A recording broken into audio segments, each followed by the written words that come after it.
예, 반갑습니다. 이찬입니다. 우리 홀리파워 멤버들 모두 우리 이천 교수님을 환영해 줍시다. 반갑습니다. 감사합니다. 근데 교수님께서 이 책을 쓰시면서 예, 이 책을 읽고 잠을 잘 수 있는 사람은 대한민국 사람이 아니라고 말씀하셨죠? 아이고 감사합니다. 제가 지금 코로나 걸려가지고 불면증 걸렸었는데 이제 가스로 잠을 자기 시작하는데 이거 오늘 이 말씀 듣고 또 잠을 못 자면 어떻게 합니까? 아이고 그래도 마음을 편안하게 하고 안식이 있어야 싸우죠. 알겠습니다. 그리고 이것도 새로운 약으로 생각하고 오늘 귀하신 말씀을 듣기로 그렇게 하겠습니다. 네, 감사합니다. 우리 이천 교수님께서는 국가정보대학원인가 그 교수님 하시는데 스스로 잠깐 소개 말씀하시고 우리 홀리파워 멤버들에게 지금 쓰신 책에 대해서 좀 이렇게 말씀하시면서 우리를 좀 깨워주셔서 고맙겠습니다. 말씀하시죠. 홀리파워 기도회 그 멤버들에게 이렇게 초대를 해주셔서 너무 감사하게 생각합니다.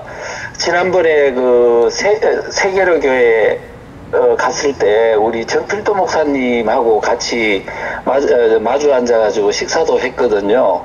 그래서 수영로 교회에 이렇게 또 초대를 해주시니까 더욱 이렇게 정감이 있는 것 같습니다.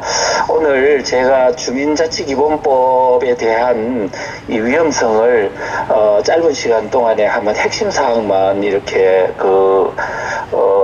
찝어가지고 말씀을 좀 드리도록 하겠습니다. 교수님 미안한데요. 그리고 꼭 말미에 이 말씀을 들을 뿐만 아니라 이 책을 꼭 사서 읽게도 좀 하시고 그런 분들에게 이걸 계속 읽게 해서 가령 예를 들면 자기 자녀들한테 나는 눈이 잘 안 보니까 한번 네가 읽어보고 독후감 써주면 내가 상 줄게 그런 식으로 해서라도 많은 사람들이 읽을 수 있도록 그렇게 말씀 좀 해주면 좋겠습니다. 정말 필요하죠. 그렇게 하겠습니다. 자, 우선은요 이 주민자치기본법이 어떻게 발의가 됐느냐 하면은 이 더불어민주당의 김영배 의원이 대표 발의를 했는데 1월 29일 금년 1월 29일 날 발의를 했고 지금은 이제 소위에서 지금 계류 중인 상황이고 상당히 지금 물밑에서 활발하게 지금 준비 작업이 이루어지고 있다고 합니다. 그래서 지금 그러면 이 주민자치기본법에 지금 한마디로 정의하면 어떻게 할 수 있느냐 하면은 현재 여러분들께서 알고 있는 이 시군구 산하에 있는 그냥 산하기구인 읍면동 행정복지센터죠. 이 읍면동의 행정복지센터와는 전혀 별개의 새로운 좌파주도의 자치단체가 만들어지는 것이다. 이렇게 보시면 됩니다. 그러니까 현재 지금 자치단체는 자유민주주의 체제에 입각한 대의제적 지방자치단체인데요. 그 산하의 뿌리가 되는 읍면동에 자유민주적인 자치단체가 아니고 좌파주도의 자치단체가 새롭게 강력한 힘을 가진 자치단체가 형성이 된다 하는 것입니다. 매우 이질적인 요소죠. 그래서 지금 그런 건데 그러면 도대체 이러한 법이 만들어진 배경이 뭔가 하면요 이건 상당히 오래됐습니다. 그래서 지금 그 모델이 되는 게 뭐냐면은 서울의 마포에 있는 성미산 마을이라고 있습니다. 거의 공산주의 내지는 사회주의 공동체 마을의 전형이라고 할 수 있는데 이게 어마어마하게 커요. 그래서 이 모델을 서울 전역으로 퍼뜨린 게 박원순 시장입니다. 그래서 그 다음에 그게 이제 확산이 돼가 지금은 전국에 다 퍼져 있는데 이게 그 마을 공동체 사업이니 뭐 이런 어떤 이름으로 해가지고 지금 전국에 다 퍼져 있는 상황이고요. 거기서 만들어진 어떤 그 활동가들, 마을 활동가들이 전국에 다 퍼져 있고 문정부 들어와서는 이 마을 활동가 교육을 정부 차원에서 이 주도를 해가지고 어마어마하게 많이 양산이 되어 있는 상황이어서 현재 주민자치 기본법에 통과가 되고 주민자치가 만들어지면 바로 그 사람들이 지금 앞으로 읍면동을 주도해 나갈 것이다. 그래서 지금 여러분들이 전혀 관심을 안 갖는 사이에 이미 좌파들은 우리 대한민국의 하부 구조를 다 그들이 장악할 수 있는 바로 그러한 토대를 이미 오래전부터 오랫동안 보이지 않게 준비해왔다, 이렇게 보시면 됩니다. 그래서 어떤 사람들은 주민자치기본법 그 법령을 보니까 사회주의 좌파주도라는 게 잘 안 보이던데 지금 무슨 소리 하는 거냐, 이렇게 말하는 사람이 있는데요. 그거는 법만 봐서는 전혀 알 수 없습니다. 그래서 그 법을 만드는 주동세력, 그리고 이 정권의 그저 강력한 추진, 이것이 왜 이렇게 하는지를 우리가 잘 종합적으로 살펴봐야만이 이것을 알 수 있습니다. 그래서 우리 양동환 교수님이라고 한국의 사상의 최고 권위자신 이분은 그렇습니다. 비공산주의 국가에서, 우리나라처럼 비공산주의 국가에서 공산체제로 바꾸려고 하는 혁명 세력들은 자기의 실체를 철저히 감추기 때문에 그런 어떤 말이라든가 이런 어떤 외형적인 표현으로는 그들의 실체를 알기 어렵다. 그래서 우리는 뭘 알아야 하느냐 하면 그들이 갖고 있는 사상적인 어떤 지향성을 파악하는 것이 바로 그 실체를 아는 본질이다, 이렇게 말을 했거든요. 그래서 우리는 지금 법령만 보면은 그 파악이 잘 안 되니까 전반적으로 그 마을 지금 주민자치회를 만들려고 하는 그 주동 세력의 사상적 실체를 이미 수십 년 동안 활동 상황을 파악하는 게 굉장히 중요하다, 이렇게 보여지고요. 그 다음에 지금 이 법령의 가장 독소 조항이 뭔가 하면은 제가 몇 가지, 한 3가지 정도를 일단은 뽑아봤습니다. 첫째는 지금 여러분들께서 알고 있는 읍면동의 주민이 되려면 바로 내가 거기에 살고 주민등록을 이렇게 신고를 하면 주민이 되죠. 그런데 지금 새로 만들어지는 주민자치회는 전혀 다릅니다. 주민등록이 있는 사람도 주민이 되고, 거기에 살지 않는 사람도 어떤 경우에 자동 주민이 되느냐 하면은 그 지역 내에 그 소재지가 있는 직장, 예를 들면 뭐 사기업체도 마찬가지입니다. 삼성전자다. 그러면 내가 주소지는 다른 데 있어도 그 지역 내에 소재지의 기업체라든가 직장이 있으면 그 직원들은 모두 자동 주민이 됩니다. 그러니까 이게 무슨 얘기냐면은 사기업체 안에 민노총이 있잖아요. 예. 민노총의 그 조직 하부 구조가 그들 통째로 그 지역 주민에 참여할 수 있다는 거예요. 그 다음 두 번째, 그 지역 내에 있는 초중고등학교 학생 및 그 교직원이 자동 주민이 됩니다. 그러면 그 학교에 있는 전교조 하부 구조가 통째로 그 지역 주민 자치회에 자동 주민이 돼가지고 개입을 할 수 있다는 겁니다. 그러면 이런 것은 앞으로 우리 주민자치회가 마을 활동가 뿐만 아니고 민노총 전교조의 하부 구조하고 다 맞물려 가지고 앞으로 그들이 주도하는 새로운 세상이 읍면동에서 형성되겠군 하는 걸 예측 가능합니다. 그런 게, 그 다음에 또 하나의 독소조항은 뭐냐면은 주민자치의 산하예요. 읍면동 현재 있는 복지센터의 산하에 뭐가 있냐면은 통관 조직 있잖아요. 그런데 여기에 주민자치의 산하에도 통관 조직 같은 소규모 조직을 둘 수 있어요. 그런데 좌파가 주도하는 주민자치이다 보니까 그 통관 조직이 우파 인사들을 통제할 수 있는 강력한, 무서운 그런 어떤 힘이 될 수 있다는 거고, 그 다음에 또 하나는 뭐냐면 분과 조직을 둘 수 있어요. 말하자면 환경분과, 노동분과, 복지분과, 그 다음에 이런 인권분과, 이렇게 두면은 좌파 단체들이 그 인권분과니, 복지분과니, 환경분과니 해가지고 기업체 족치고 이런 가능성이 농후하게 지금 있다. 그렇게 볼 때 앞으로 마을 단위가 거의 정치판이 안 되겠나. 그리고 기업체들을 옥죄고 그 다음에 우파들을 족치고 하는 아주 생각만 해도 끔찍한 일들이 아마 일어날 가능성이 있지 않나, 이렇게 우려가 되고요. 교수님, 그 다음에 이제 또 하나 제가 예? 잠깐만요. 여기서 예. 우리 보통 일반인들이 잘 이해가 되고 체감이 잘 안 될 수가 있는데, 네, 예. 수영로교인을 비롯해서 우리 같이 기도하는 우리 지금 멤버들의 주소지에 예. 지금 사실은 주민자치회라는 게 있는데 유명무실하게 돌아가고 있거든요. 그렇죠, 그렇죠. 근데 이들이 굳이 그 주민자치법을 만들어서 이걸 강화시켜서 예를 들어 자치예비를 내라. 자기들끼리 회비 결정을 하면은 자치예비 안 낼 수가 내야 되죠. 자치예비 이 사람들이 만드는 그 주민자치법을 통과시켜서 주민자치를 결성하고 그 지역에 있는 정교조 선생이나 민노총 그 사람들이 다 같은 주민이 되기 때문에 그들이 주도해서 뭐 주민자치위원회 주민자치 협의를 따로 걷기로 하자 그렇게 의결하면 또 내야 되는 거지 그것도. 저는요 지금 그 정도 규모 그 상태가 아니라고 생각합니다. 무슨 얘기냐 하면은요 현재 지금 있는 그 대체로 전국적으로 있는 게 주민자치위원회입니다. 주민자치위원회는 말하자면은 제가 볼 때는 나름대로 건전한 어떤 그 자치기구라고 볼 수 있죠.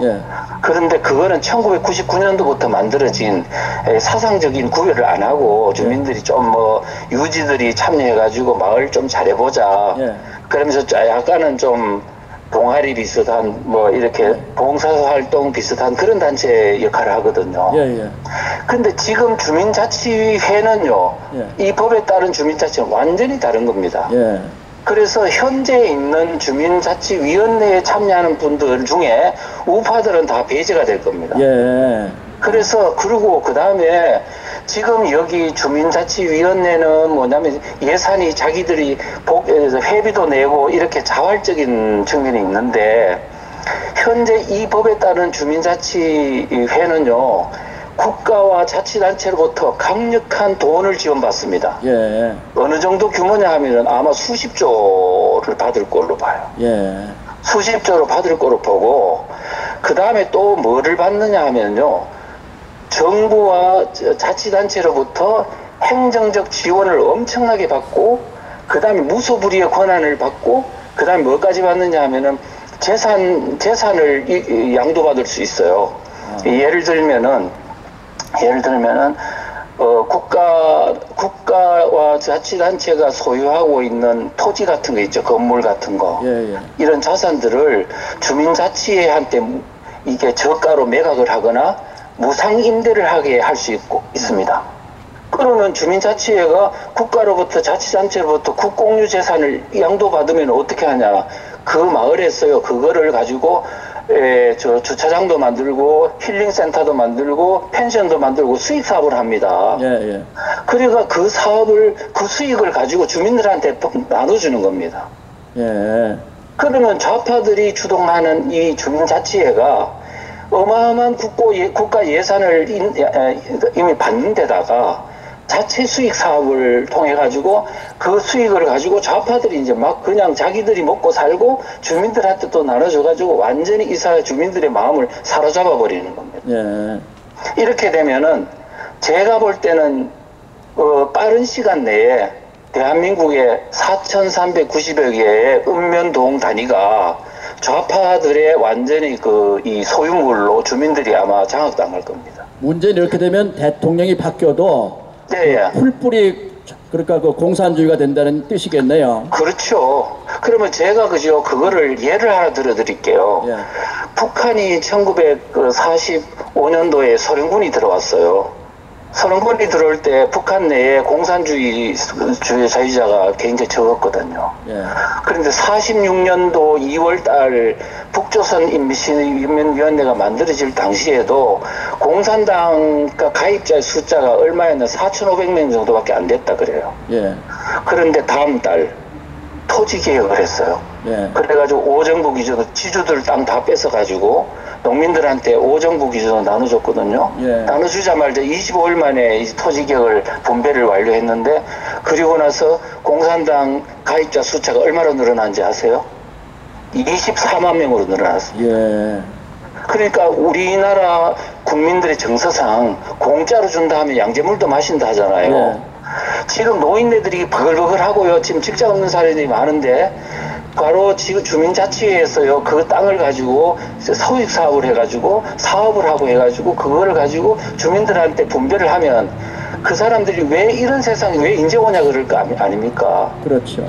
그래 되면은 뭐냐면은 노인네부터 젊은 사람 직장 온다는 사람들은 그 어떤 주민자치회 잘 보이려고 아마 참 묘한 행동들을 하게 될 겁니다. 그래 되면 앞으로 이 전국 단위의 주민자치회가 완전히 하부 구조를 다 장악하게 했을 경우에 선거는 끝장나는 거고요.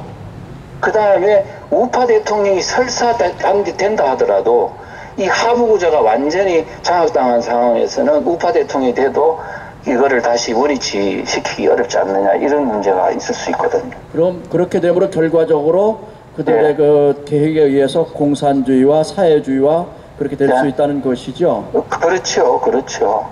그래서 우리가 지금 저 개인 생각은 주민자치에 이거를 막지 못하면 이 주민자치에는 그건 단순히 뭐 하나의 뭐 법이다, 뭐 수천 개의 법 통과된 것 중에 하나라고 생각하면 안 되고, 마치 2018년도 2월 달에 헌법을 더불어민주당에서 개헌하려고 하다 실패를 봤잖아요. 그래서 이거는 헌법을 개정하는 거에 버금가는 거의 대한민국의 시스템을 완전히 바꿔버리는 그런 것이다. 그러면 말하자면은 지금 중앙정부, 중앙 권력은 얘들이 다 장악했거든요. 상권도 장악하고 언론도 장악하고 다 장악했는데 지금 장악 못한 데가 뭐냐면 지방 하부 구조예요. 예. 그래서 지금 그러면서 하부 구조를 장악하면 뭐가 되냐면 지금 놀고 먹는 좌파들이 많거든요. 예. 걔들한테 이 읍면동 단위를 뚝뚝뚝 띄워주는 겁니다. 그래 걔들이 평생 먹고 살게 하고, 그들이 뭐냐면 점점 더 이제 이 주민자치에다가 이제 더 많은 인재들이, 그 좌파들이 양산이 되는 구조를 만들고 그들이 영구히 지배하는 대한민국을 만들려고 하는 겁니다. 지금 이제 우리는 기독교인들이기 때문에 이제 조금 더 책을 쓰신 분이기 때문에 우리가 실감나게 이것이 결국은 우리의 신앙의 자유까지 목적이 될 것이다. 이런 부분들에 그렇죠. 대해서 이제 이렇게 이제 나머지 이제 교수님께서 한 5분 동안에 준비하신 내용 마무리하시면서 그것도 좀 우리에게 강조시켜서 경각심을 좀 주셨으면 좋겠습니다. 네, 알겠습니다. 우선 그러면 교회에 대한 탄압 문제를 한번 말씀드려 보겠습니다. 물론 제가 이제 아무리 좀 아는 척 하더라도 이게 이제 사실은 법을 만들어서 이게 실행됐을 때 어떤 형태로 될 것인지를 제가 정확하게 안다면 그거는 사실은 문제가 있는 거고요. 다만 추정해 보건대 그렇게 예측이 된다는 거기 때문에 100% 그렇다고 말씀드리기는 좀 그거는 무리가 있다고 생각을 합니다. 그렇지만 제가 그 법령상에 나타난 걸 보니까 이거는 분명히 이런 문제가 있을 것 같다는 게 있더라고요. 말하자면은 차별금지 조항이 그 안에 들어있어요. 예. 그런데 이 차별금지 조항이 어떻게 되어 있냐면은 제일 먼저 성별, 신념, 종교, 인종, 등등에 따라서 차별받지 않는다, 이래 돼 있습니다. 근데 제가 성별이라는 건 남녀 성별만 하는 걸로 우리는 알지만 이 법에는 성별이라고 돼 있거든요. 그런데 마을 활동가들이 모이는 그런 이런 자료들을 보면요, 그 성별이란 젠더를 말한다고 다 그리 알고 있어요, 그 사람들은.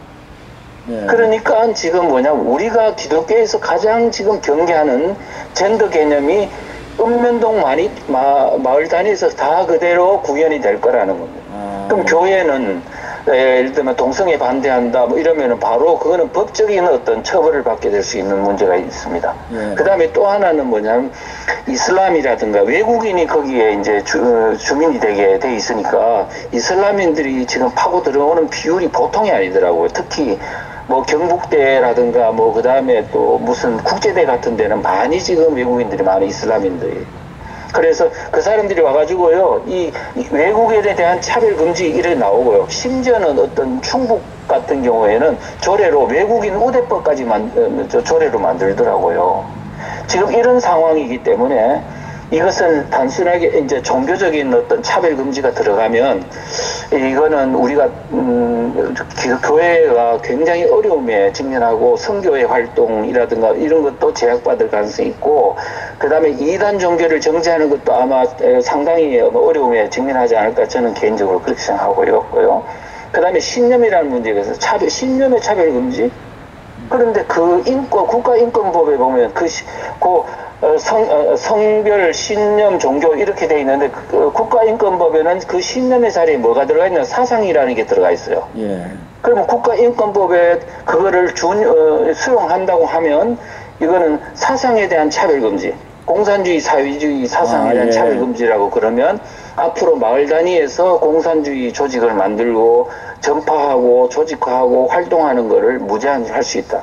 이런 부분이 우려된다는 겁니다. 공산주의와 기독교와 공존할 수 없다 그런 말도 못해내 이제 앞으로. 이제 그럴 수가 있죠. 그러면 이거는 종교에 대한 차별금지가 적용될 사상에 수 대한 있으니까. 차별금지. 그래서 저는 뭐냐면은 교회를 탄압할 수 있는 도구는 앞으로 이렇게 되면요, 국가가 탄압하는 것보다 그 마을에 있는 읍면동에 있는 주민자치회가 다 알고 있는 주민들을 향해서 탄압할 때 훨씬 더 고통스럽거든요. 6.25 전쟁 때 그 참전 그 경험자들이 다 주민자치회라고 설명을 딱 해주면 이거 인민위원회하고 똑같네 이러는 거예요. 그래서 그때 인민위원회가 도대체 뭘 봤길래 그분들이 그렇게 화들짝 놀라냐 하면은 바로 그때 인민위원회를 보면 사상을 가지고 두 그룹으로 주민을 나눴지 않습니까? 좌파들한테 절대 권력을 주고 우파들을 완전히 탄압하고 반동분자라 그래가지고 막 사사시 뒤지면서 죽이고 했으니까 앞으로 그때 그 주민을 둘로 나누는 그 자체가 얼마나 가공할 만한 위험이 있는지. 그러다가 지금 현재 주민자치위원회 거기에 보면은 기본법에 보면은 주민자치회가 주민들에 대해서 주민들에 대한 정보 수집 권한을 부여해놨습니다. 예를 들면 주민등록번호, 핸드폰 번호, 심지어는 정가조회 같은 거 할 수 있도록. 그러면 좌파가 장악하고 있는 주민자치회가 그 주민들에 대한 그런 사사시 정보를 뒤질 수 있다면 누구를 뒤질 것 같아요? 우파를 뒤지죠. 교회를 뒤지겠죠. 지금은 경찰이라도 함부로 신원조회나 그런 거 조회할 수가 없는데 앞으로 이 법이 개정되면 그 주민자치회의 그 책임자 되는 사람들이 그냥 마음대로 우리 개인 정보 조회할 수 있고 정과 조회도 할 수 있고 재산 조회도 할 수 있고 모든 걸 다 할 수 있네요. 할 수 있죠. 그런데 그 법에 보면 이렇게 있으면 웃기는 거는 뭐냐면 주민자치회가 읍면동에 있는 주민자치회가 국가 정부기관이나 자치단체 그 기관에다가 그 해당 주민에 대한 정보를 요구하면 반드시 응해야 된다고 해놨어요. 우리가 참 들으려면은 사실 밤을 새워도 부족하고 정말 그렇죠. 이제 앞으로 이 책을 좀 보면서 저희들이 잠을 못 자는 한이 있더라도 이 책을 빨리 사서 우리가 읽어서 우리가 정신적으로, 신앙적으로, 지식적으로 대응할 수 있도록 그렇게 해야 되겠네요. 네, 그러면 이제 제가 한 1분 만에 내가 좀 다른 마무리를 좀 해드릴게요. 그래서 지금 제가 이제 이게 막아야 되는데, 그래서 지금 제가 이제 처음에 책을 만들어내고 이제 있었습니다만은 요즘 보니까 이제 국민의힘당에서도 반응이 좀 오고 있고.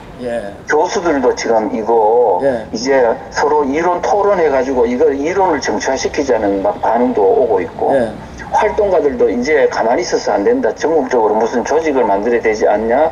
그 다음에 청와대에 있는 지방분권위원회를 좀 이렇게 비판 활동해야 되지 않냐 이런 것도 있습니다. 그런데 지금 현재 지방에서는 뭘 해야 되냐, 읍면동 다리별로 교회들 중심으로 이 문제들을 좀 뭔가 이슈화하는 노력이 있어야 되겠다는 생각을 하고요. 그래서 이제 마지막으로는 이제 제가 생각할 때는 이 교회가 이 주민자치법이 그냥 남의 일이 아니고 우리의 일이기 때문에 이 책을 좀 읽고 그냥 반드시 강의 한 번 듣는 걸로는 참 어렵거든요. 그래서 책을 읽고 우리 교회 내에서 자체적으로 어떤 뭐가 이렇게 논의를 하고 주변에 좀 이렇게 전파하는 노력을 해주시면 감사하겠다는 말씀을 드리면서 오늘 설명을 좀 부족하지만 마치도록 하겠습니다. 너무나 감사합니다. 우리 교수님께 박수로 이렇게 감사합니다. 고맙습니다. 감사합니다. 교수님 들어가세요. 감사합니다.